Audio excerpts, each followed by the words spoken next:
Hi students, this next tutorial is for the essay. So you're typically going to have to write an essay for these classes every few weeks or so. If it's a summer class, you're probably going to have to write them at least once a week. And so these essays are pretty simple 5-paragraph essays. First paragraph, set out your argument, your response to the question. Next 3 paragraphs provide a series of examples. And then 5th paragraph, just kind of bring everything together into a conclusion.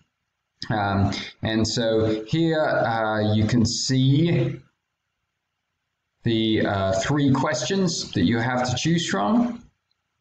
This is an attachment or an upload assignment. So you're going to want to use Microsoft Word to type up your essay, and then you can upload it or drag and drop it here. Now we're just going to roll through the rubric really quickly. So the introduction. Is there a thesis that clearly sets out your answer to the question? Is there an outline that shows how you're going to follow up answering this question? And then the rubrics for the body paragraphs are all the same.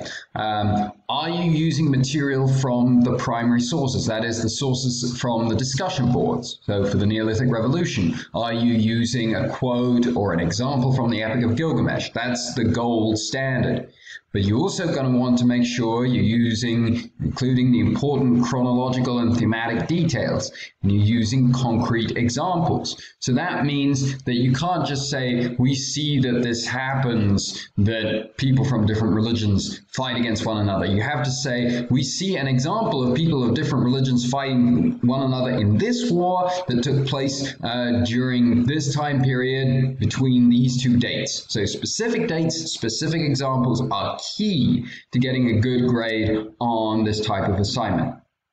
Make sure you show how your material in for each paragraph is supporting your thesis, your overall response to the question, and make sure that your language is clear.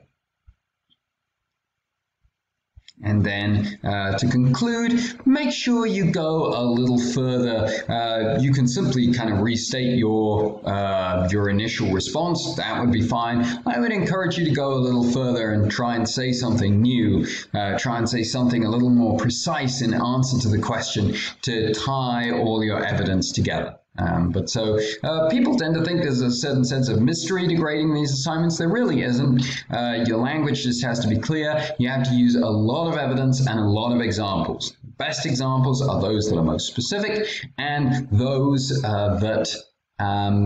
examples that draw from the primary sources, those examples that cite specific dates. So specific details are the way that you are successful on these essays.